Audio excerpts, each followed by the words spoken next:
Hey guys, welcome back to another video. Today we're going to be taking a look at Airfix's brand new and highly anticipated Westland Sea King in 1/48 scale. Looks like a really nice kit in the box, so let's see how it builds up.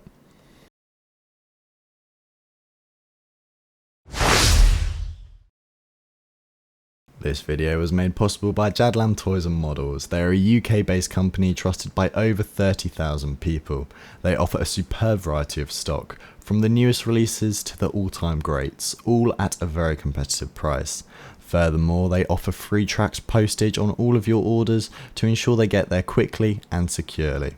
You can also make use of their loyalty reward scheme where you can cash in J points for discounts on future purchases. Be sure to check them out using the link in the description to find out more. Thank you. So first things first, I'm going to get out my trusty pin vise and do an awful lot of drilling. It is at this stage of the build where you have to choose what scheme you're going to be doing for the kit, and then you have to drill out the corresponding holes. The instructions make it very easy to understand and know which holes to drill out, but even then take your time, as if you drill out the wrong holes, you might have a little bit of an issue. So with all of my holes drilled out, I can now actually start to build up the interior. Here you can see me inserting the back wall for the cockpit. It uses some tab systems to ensure you get the right fit. It works really well. Here you can see me building up another sub-assembly that sits behind the cockpit. I think now is a good time to point out how lovely and crisp the detail is on the whole of this kit. The details are really nice and sharp, which makes the painting process a whole lot easier. The sub-assembly then slots into its designated place with a satisfying click. This then allows me to make up the first of many seats in this kit. The back portion of the seat acts as a base or almost a jig for the rest of the parts to then build off of. I found that my legs for the seat actually have to be plied into place using some tweezers, as you can see on screen, otherwise they don't actually fit into the designated slots in the cockpit floor.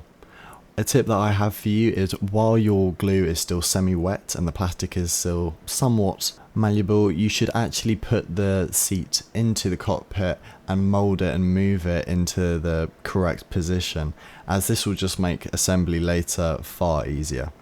I can now start to build up the central control column.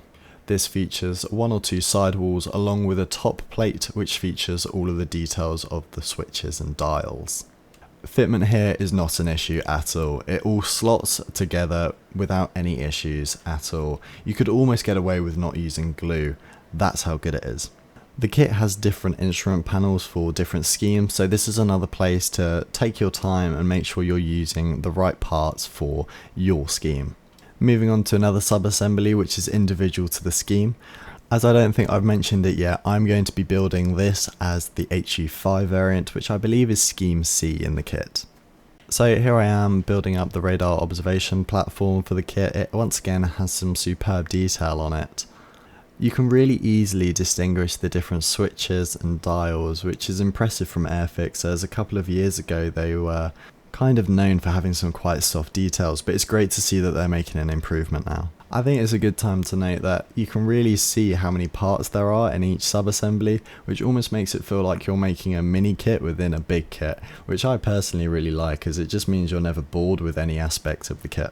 A design feature which I like here is the fact that the whole row of seats is built up together and they're not individual, which then have to be sucked together.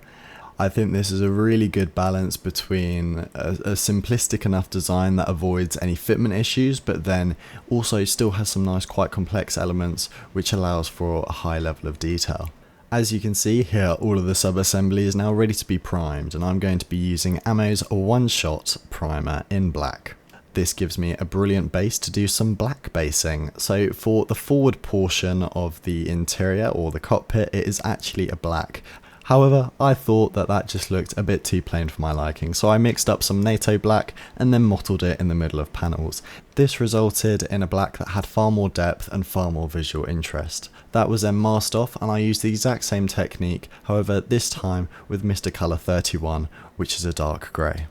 Another benefit to this is it gives you a really nice base for any future weathering that you're going to do.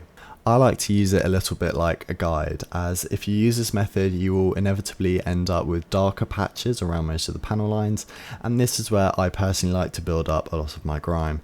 It's an effect which I personally quite like the look of. However, I'm not saying that you should do it like this, it's just a way that you could do it and you might like the results. However, putting fancy painting techniques aside, I now need to do some very tedious masking. The seats were initially given a coat of royal blue before then being masked off using a lot of tiny strips of masking tape and then sprayed in a lighter grey colour to differentiate between the actual material and also the poles and the supports which give them their structure. So to highlight some of those details, I'm going to be using a dry brushing technique. Dry brushing is pretty much when you use a really small amount of paint on the tip of your brush and then lightly brush it over, and then that paint will kind of go off onto the details and differentiate them from the base colour. This then gave me a really good base to then do some detail painting. I'm going to use some whites, some reds, some silvers, and one or two blacks, but don't really need the blacks, just to pick out a couple of the dials and the switches, which I think need to be detailed in. I'm not doing this off of a reference image, this is just me randomly choosing one or two switches. So a couple more things now need to be fitted in, that includes the rudder pedals and also the collective. I'm now also going to fit the very distinctive bright orange seat cushion, I believe it is, or seat padding, onto the seats, and then they can be fitted into their final places. Here you can see the advantage of having sets of the seats in place while they were drying, as it just makes fitting them a little bit easier. So the first bit of cleanup or modification on this kit was me getting rid of all of the ejector pin marks on the interior. This was just because I wanted to display my Sea King as a lot of the doors open, so you'd probably see a lot of the interior.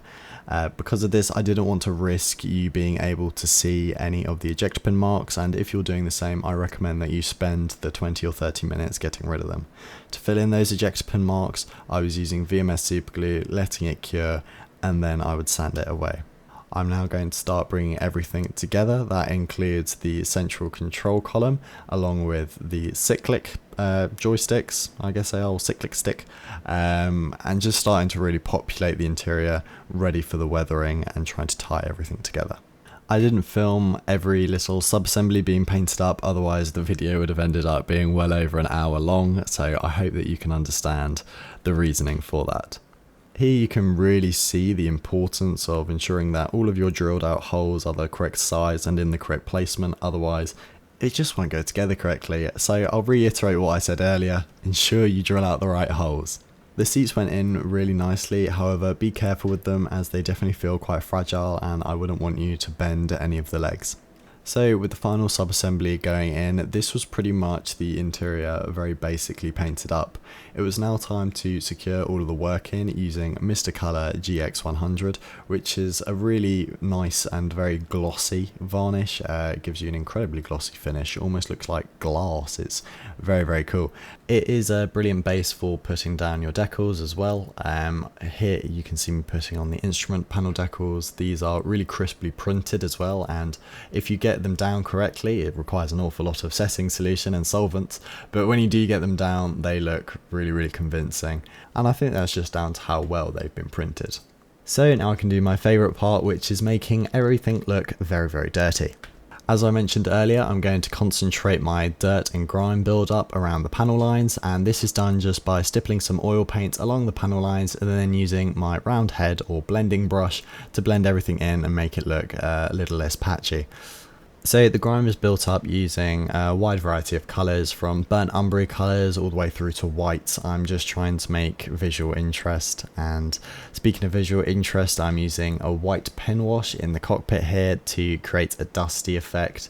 So I'm going to try and put this pen wash over all of the raised and also recessed details. Then I'll come in with a clean brush, doused in some white spirit to then blend everything in and then also get rid of any of the excess. I also use a pin wash on the main interior, and I believe I use a dark sea grey pin wash there, as white wouldn't give the same effect, and once again any excess is just cleaned up. So here was the final result. As you can see, it looks very grubby, exactly how I wanted it, so I was quite happy. If you want to see some high definition photos of the interior, you can search up my Instagram, which is mac.models, and then I have some high quality stills of all of the interior if you are interested. So after everything was sealed in using a matte varnish, I can then utilise some gloss varnish to create a glass effect over some of the areas. That includes the dials on the instrument panel and also the radar. Then that can be fitted to the front portion of the cockpit, and then we can seal it all in for it to never be seen again. So interestingly, Airfix utilises almost shell or capsule method of building it up. This means that your interior is encapsulated into this sort of pod, which can then be fitted into the actual main fuselage, which is an interesting method and it works really quite well. I'm then going to use some blanking panels to blank off some of the windows, as the Navy version of the Sea King didn't have them. Does this mean that Airfix are potentially hinting at an RAF version of this coming out in the future? Maybe. So now looking at the exhaust, they definitely have quite a unique build up in regards to there's a lot of pieces on them. However, it does work out quite well, and there's molded detail to ensure that you get the right orientation of them. It is good to note that this part is not glued in place, it is left free to wiggle around and move, and that is because you definitely need to move it a bit to ensure that it goes out of the corresponding exhaust port on the main fuselage. Before I can secure everything together, there are one or two pieces which have to be kind of stuck in the middle of it. One of them includes this piece which ensures that the spine, or it is the start of the spine of the rear half of the Sea King. With the pieces in place, I can now cement the two halves together, and this is a really nice fit. Definitely takes a little bit of wiggling around, but once you get it in the right place, it almost snaps together. Building up the underside is quite simple. There is a front section which has to be cemented on, along with the, I don't know if these are landing lights, however there is a clear part which has to be cemented in place for the lights. I won't tell you what type of lights they are because I'm just not too sure. But once they are in place, it can then be cemented onto the underside, and it has quite a good fit. There are one or two areas where I believe it kind of warps out a little bit, so just by using some clamps and some masking tape, you can ensure that it is all in the correct position. So this is almost a blanking plug for the sonar, because my variant didn't carry a sonar probe, that it has to be blanked off, but do note that that visible step that you can see should be there. This top piece definitely requires quite a bit of force to get in place, and it is quite scary that you're not going to break it, but once it does inevitably go into place, it has a really nice fit. Just be careful and ensure that you don't break or warp any of the plastic. So you might be able to pick up that there is a line of the VMS superglue which I've used to fill one of the gaps. However, it is definitely not vital that you do fill this gap, as it is completely covered by the intakes, and also I believe it is the windscreen de-icer element of it. I could be wrong there. However, if you didn't want to fill it, I don't think you would have, but I was just going to be on the safe side and fill it. I can now go and put the sidewalls that secure the intakes in place. These don't fit incredibly well, they definitely need a little bit of force and a little bit of trimming to get in place. However, it's not a huge headache. I had it all done and dusted in about 5 minutes. I can now put on the spine, which I was talking about earlier. This fits together really nicely with almost a rail system which hides a seam, which I was very happy about. With the front section all cemented on, I can now move on to another sub-assembly, which is the tail. As I was saying earlier, the tail almost feels like another small little kit. There's a lot of pieces giving you a lot of detail, but it still fits together all really well. It is also at this point where you get to decide if you're going to have your tail folded in or extended out. I'm having mine extended out, but I'm doing a little bit of a mishmash scheme on mine where I'm going to have the tail out but the rotor blades folded, and that is because I may or may not be running out of room to display all my models, so having a huge rotor span definitely wouldn't help. So this is a piece which chooses if it is folded or not, and it fits really nicely. As I was interested for you guys, I did also quickly or very briefly fit it with the folded version, and it fit very nicely as well, so there definitely won't be any surprises in that element of the build. Moving on to the main rotor head, there are of course two different pieces which you can choose, one which will have your rotors in the folded position and one in the extended position. There's also several pieces which are cemented onto the rotor blade, and it definitely gives you a highly detailed effect. However, I did want to take it one step further, as when looking at reference images of the rotor head, there are wires absolutely everywhere. So I did drill out some pivot holes in some areas and then put in some very fine brass wire to get this sort of effect. Once it was painted up, it just looked a little bit better. However, your base out of the box also looks brilliant. When I was looking at reference images, it came to my attention that when you have the Sea King's rotor blades folded, they have rotor covers which then allow you to tie down the rotors to the actual main body of the fuselage, so I thought I'd give a go at making them. To make them, it was really quite simple. I used pieces of masking tape, which were the kind of inverse way of using it, as in the sticky side was facing out, and that allowed me to have the rotor blade cover to slip on and off, as you can see on screen. And then I'm going to bend some small pieces of wire into the shapes of little hooks or attachment points for rigging. Unfortunately, I didn't get any clips of the rigging in this video. However, if you are interested on how to do rigging and what rigging I use ammo MIGs, medium fine rigging, and it's almost like this really fine elasticy string which can like bend and all sorts of stuff, so I'm sure you can search up videos on how to use that. And that was the finished result.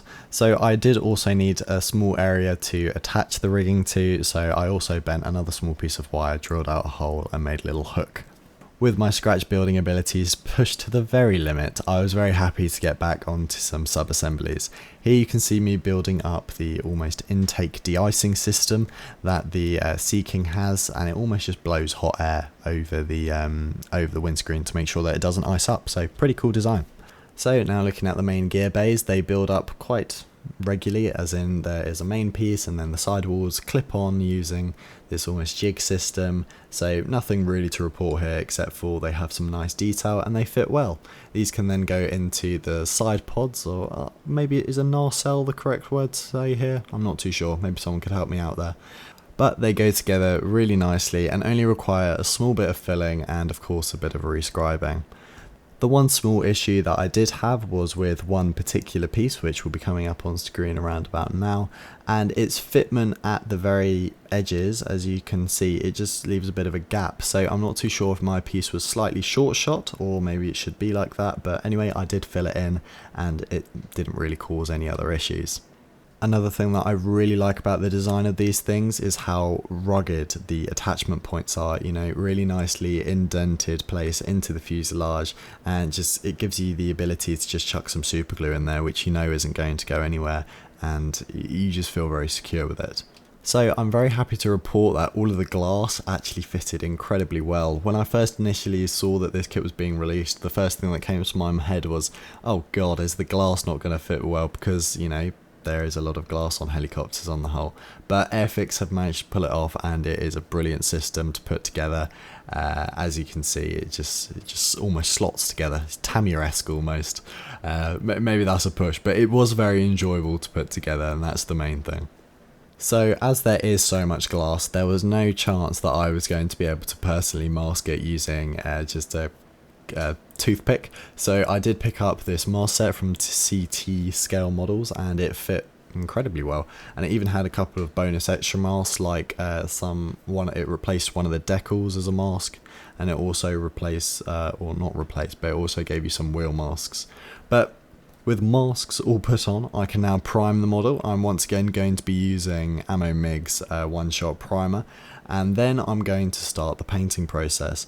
I'm not using Ammo MIG paints for this build, which is quite interesting. I'm instead going to be using SMS range, as I've been told many a time to start using some more lacquers, so today was that day. I'm going to be using their pearl white colour to initially do some salt weathering. This was just using my trusty stencil, airbrush stencil. If you're interested in a more in-depth guide on how to use these, I'd recommend checking out my Tamiya's F14A video. There I give you quite an in-depth kind of explanation on how I personally use them to create a salt weathered effect. So looking more about how I'm spraying it, you might have seen in previous videos or other videos that people like to mottle on the paint, and I personally do sometimes mottle on the paint.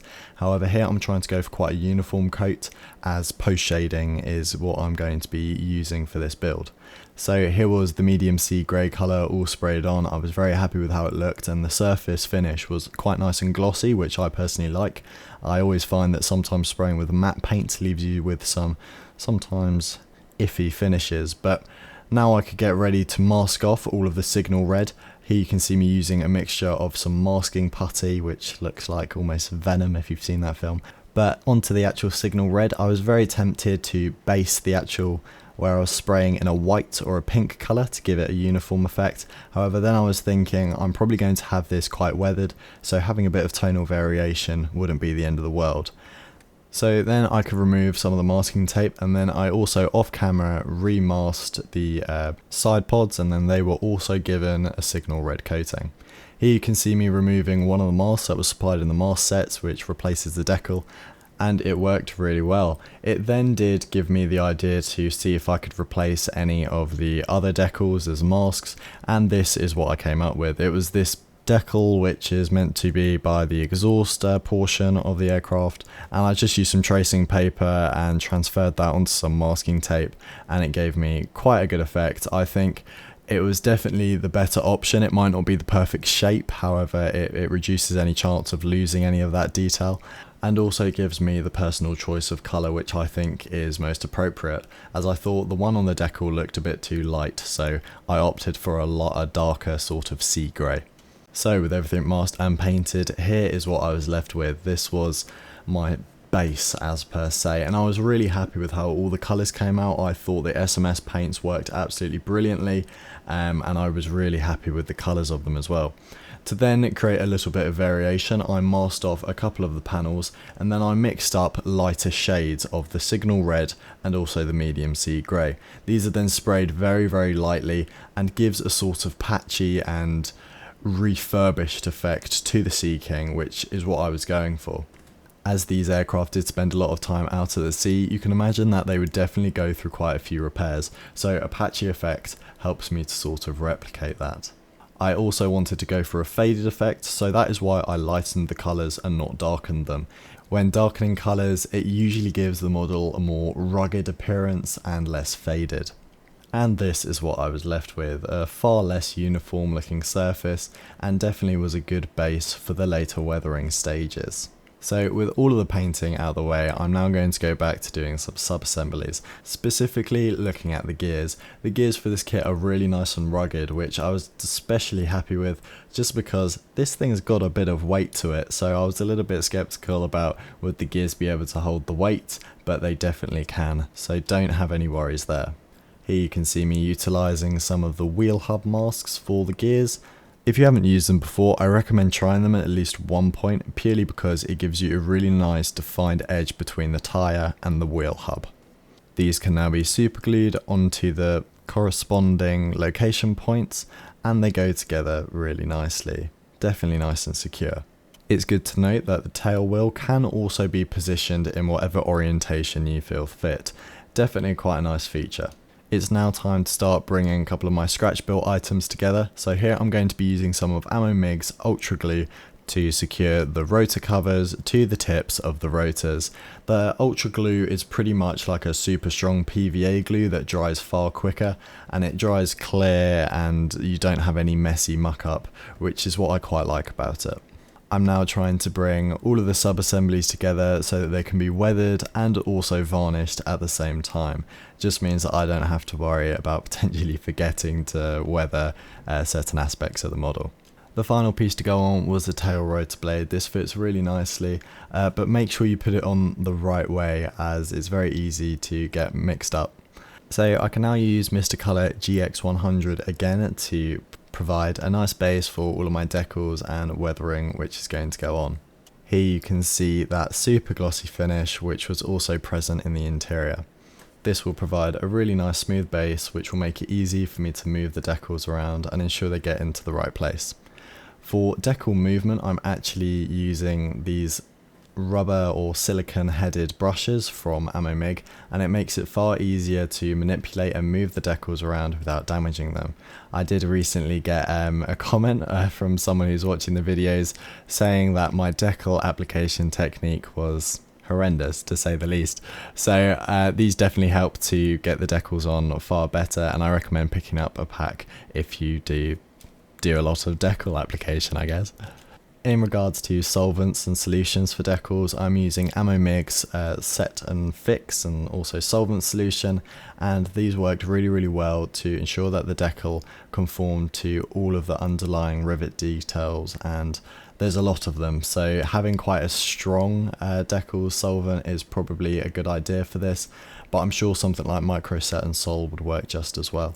With all of the decals on, I can now go on to the first weathering stage. So I'm going to just be using quite a basic panel or pin wash for this. On the medium sea grey section, I'm going to be using a dark sea grey wash.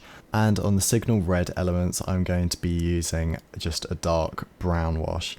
The reason for using different washes in different areas is that washes look different on different colours. So I opted for a darker grey one to ensure that it didn't look too dirty as per se on the grey, and then the dark brown wash on the red just ensures that the details are really visible.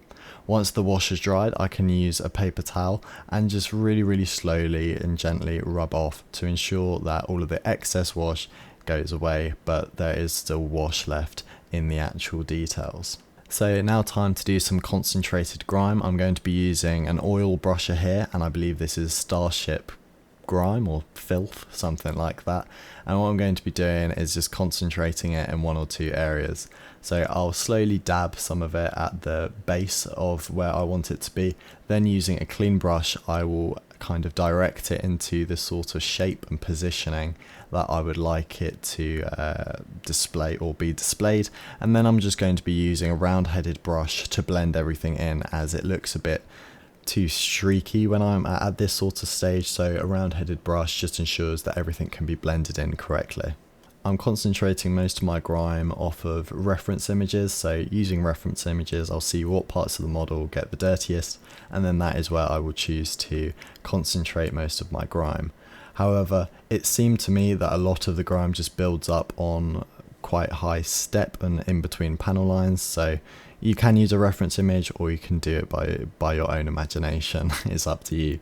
I'm now going to get a bit of grime onto the rotor head, as it just looked a little bit too pristine for my liking. To do this I'm using Ammo MIG's Engine Grime Wash, however it doesn't really feel like a wash, more as quite, or maybe it is a wash, but it's a very thick wash, so don't need much of it to do quite a lot. My next step requires a flat finish to really be used correctly, so Mr. Color 182 is used to create that finish. I can then go on to use some shaders, and shaders are pretty much just almost a really quite concentrated watercolor solution, which can give areas of, you know, shaded regions, and it's a really nice effect, and you can get them in different colors to create different effects. However, on the whole for this one I was just using, I believe it was just a sort of a grey black one, I believe it's called Grime, and this just gives some nice shaded regions to it. I also used it for the exhaust stains. So with all the weathering complete, I can now remove the masks. Unfortunately, there seems to be some of the varnish got into the interior and onto the windscreen, which gave this really kind of weird fogged effect. It can, however, just be brushed off. Unfortunately, it was really hard to get to a lot of these regions, so not all of it was cleared. Any which was left, I'm just going to call salt water weathering, which is onto the windscreen, so please do excuse me for that. I can now start to put all of the doors together, put the rotor blades on, and that was this build finished. So I hope you have enjoyed. I really enjoyed building this kit, and I definitely recommend you building one if you can get your hands on one. And a big thank you for Jadlam for making this possible. Be sure to check them out. Anyway, I'll see you guys next time. Enjoy the final photos, and happy modelling. Bye bye.